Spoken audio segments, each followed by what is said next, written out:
आलोक कुमार जी, गाजियाबाद से। राधे राधे महाराज जी। महाराज जी, ध्यान लगाकर पूजा करना बेहतर है या मूर्ति पूजन करना चाहिए? मतलब ध्यान लगा के बैठ जाओ या मूर्ति पूजन? दोनों दोनों। जिसकी बाह्य में प्रियता हो वो बाह्य आराधना करे, और जिसकी आंतरिक प्रियता हो वो आंतरिक आराधना करे। तात्पर्य आराधना से है।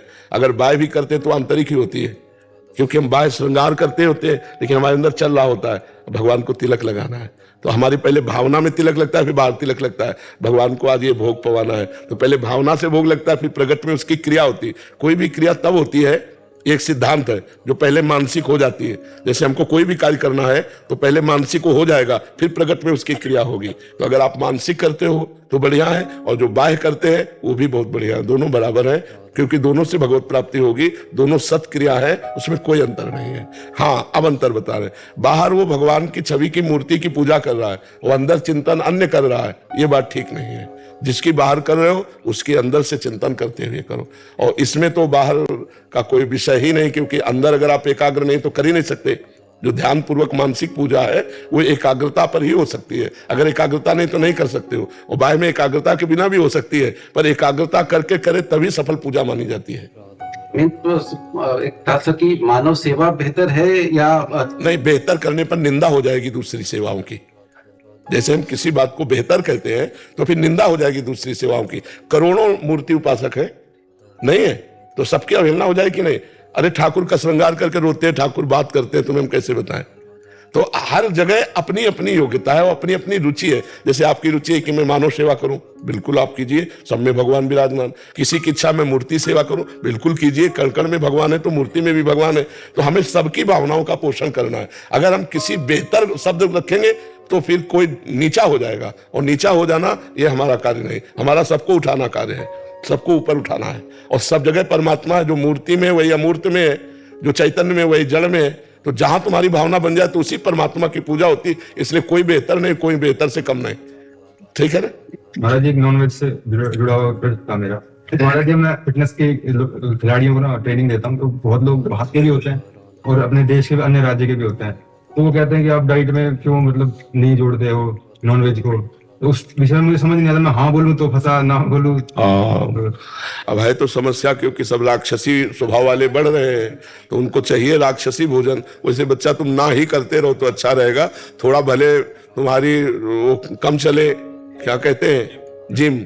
बदलाव आ रहा है सर। मेरी बिटिया ऑस्ट्रेलिया में पढ़ती है, मतलब वहाँ के बहुत लोग दम मांस मछली से दूर हो रहे हैं। बहुत अच्छी बात है। एक आपसे या मुझे प्रेरणा मिला, एक बात कहना चाहती हूँ। 7 महीने पहले मेरा बहुत बड़ा ऑपरेशन हुआ था और मैंने मांस मछली सब खाना छोड़ दिया 2 साल से, आपसे प्रेरित होके। डॉक्टर ने मुझे भी कहा था कि अंडा प्रोटीन तो आपको लेना ही है, नहीं तो आपके टिश्यू और मसल्स बहुत वीक हो गए।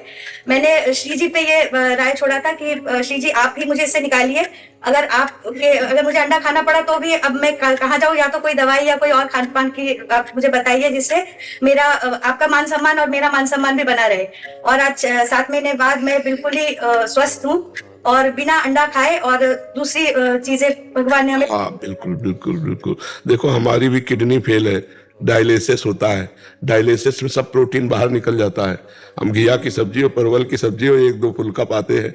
नहीं, सात्विकता अध्यात्म में जो बल है वो हम आपको पक्की बात कहते हैं। और जिंदगी हो गई, मतलब सात्विक भोजन भी भरपेट नहीं मिला तो अन्य तो बात जाने तो बाबा जी रहे। और दूसरा, हम प्रसन्न रहते हैं, भगवान में प्रसन्न रहते हैं। आपके अनुमति से, और आप पढ़िए गूगल में जाके, विश्व विख्यात खिलाड़ी वेजिटेरियन, वर्ल्ड चैंपियन। जी जी।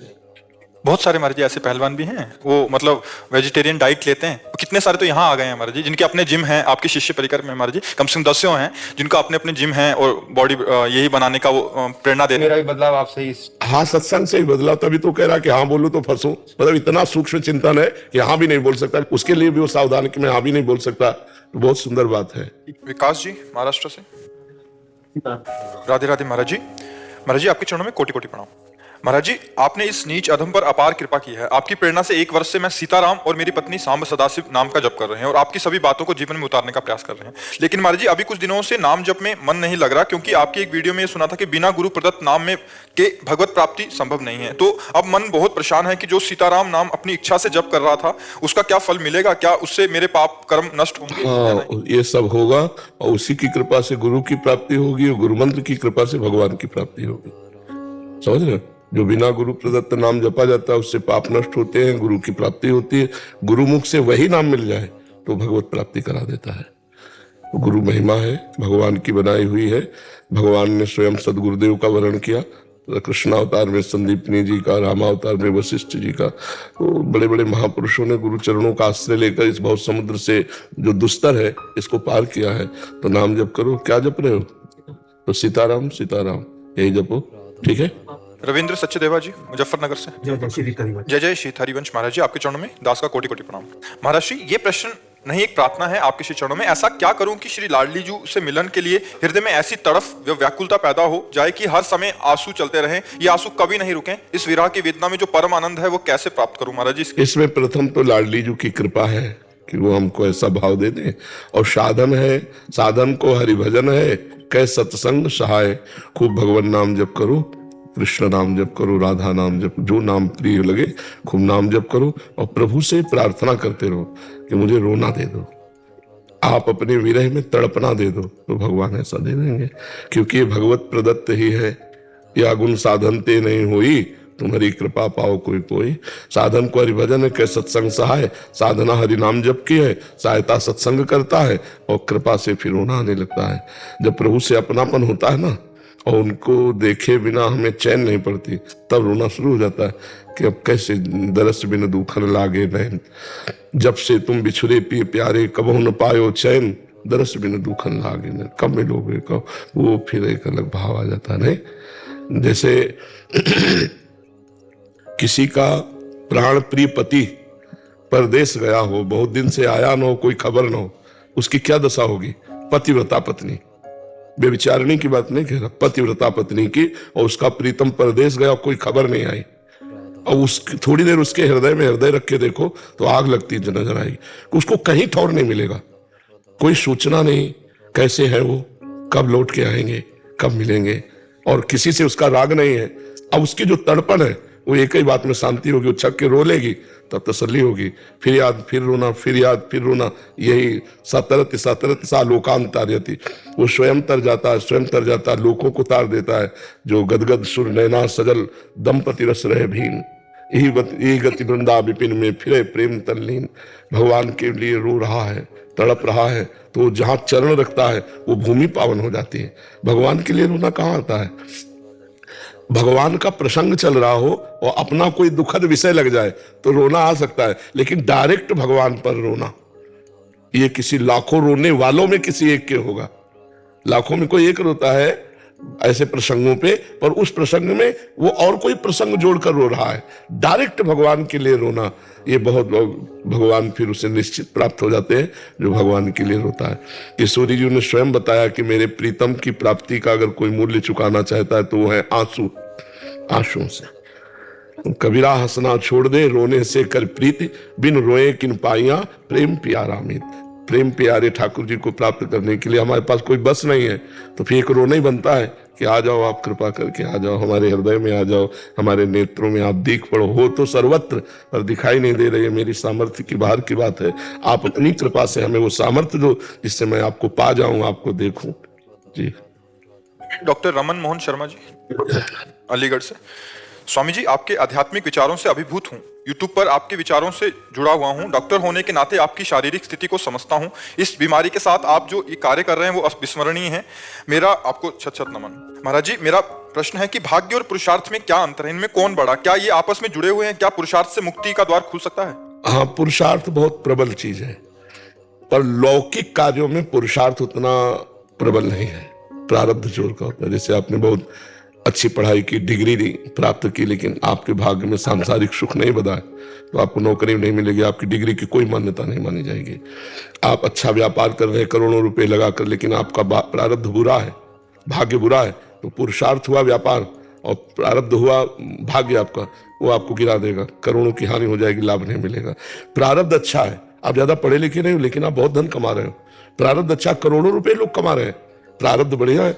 और ऐसे हम आपको दिखाएं जो डिग्री लिए हैं कोई किसी काम में नहीं आ रहे हैं, तो कहीं इस लौकिक क्षेत्र में प्रारब्ध जोरदार होता है।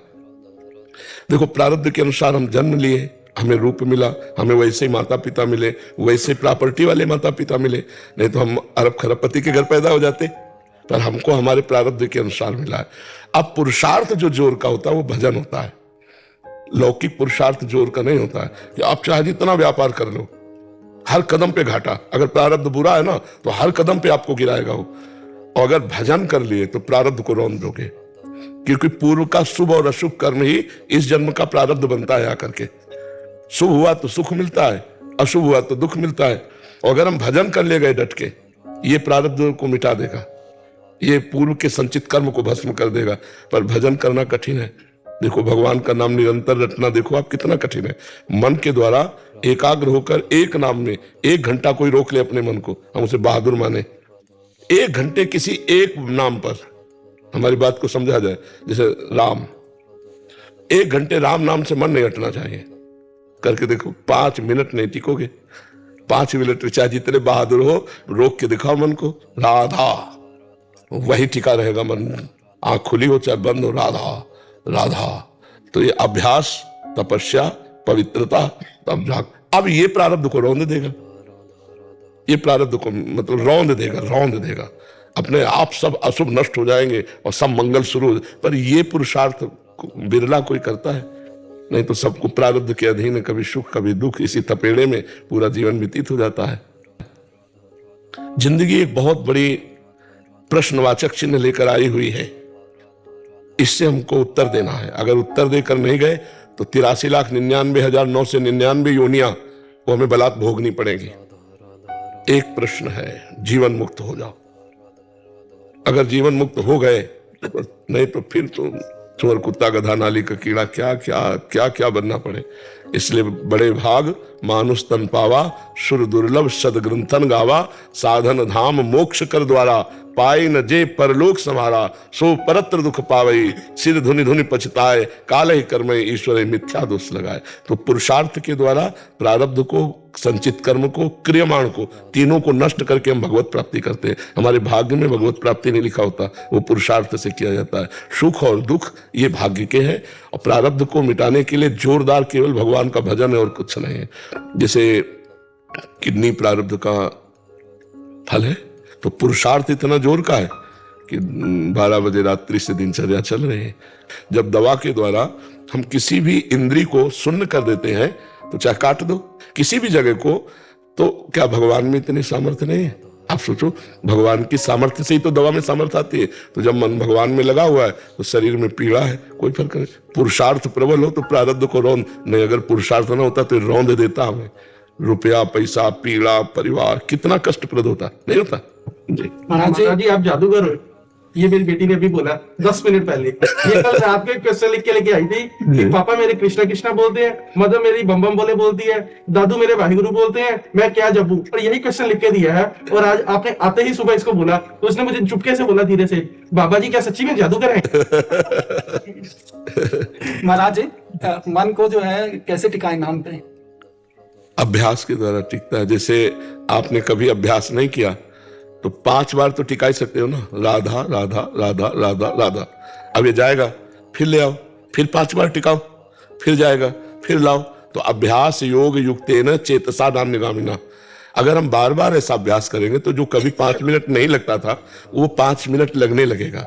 फिर हम 24 घंटे में 10 मिनट लगा लेंगे, फिर हम 15 मिनट लगाएंगे। हम इसको धीरे धीरे 24 घंटे लगा सकते हैं अभ्यास के द्वारा।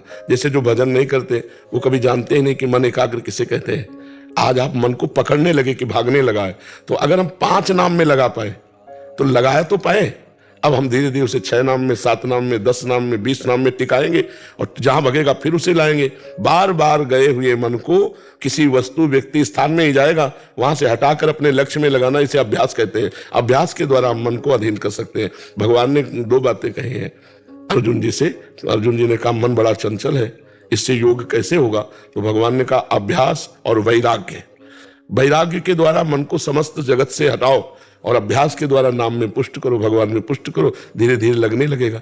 और अभ्यास ऐसी चीज है कि जैसे अभी आपसे हम बात कर रहे हैं, और जहां छोड़ो तो आपका मन संसार में भाग जाएगा। अपने लोगों का है कि जहां हम आपसे बात खत्म की वो तुरंत भगवान में लग जाएगा, क्योंकि बचपन से अभ्यास किया इस बात का, तो फट से भगवान में लग जाएगा। भगवान किसी और कोई है ही नहीं। न रिश्ता है, न कोई नाता है, न संतान है, न किसी से कोई मतलब है, न कोई प्रियता है, और जो कुछ सामग्री है सब पता है नाशवान है, एक दिन छूटेगी तो इसका कोई महत्व नहीं। तो मन जहां हटा, अब जिस कार्य में लगा उससे हटा, तुरंत भगवान में चला जाता है। आपका शरीर है, पत्नी है, पुत्र है, परिवार है, घर है, रिश्ता है, नाता है, और ये सब सत्य मान रहे हैं, तो जहां सत्संग और नाम से मन हटा तो इसी में जाएगा, रिश्ते नाते इन्हीं में जाएगा। तो उनसे हम बार बार हटा करके नाम में लगावे भगवान के, तो धीरे धीरे आप देखोगे कि मन टिकने लगा। उबे ना, उकताए ना, जल्दीबाजी ना करे, धैर्य पूर्वक धीरे धीरे कि यार 5 नाम में हम टिका पाए, अब हम 10 नाम में टिका पाए, अब हम 12 नाम में टिका पाए, तो हम उन्नति को प्राप्त हो रहे हैं। जिस मन को बस में करना कठिन है उसको हम 15 नाम में टिका लिए, तो हमने बहुत बड़ी उपलब्धि प्राप्त कर ली। अब धीरे धीरे हम इसे और 15 मिनट में लाएंगे, फिर हम इसे 15 घंटा में लाएंगे, इसे बराबर अखंड स्मृति, तो ऐसे अभ्यास से किया जाता है।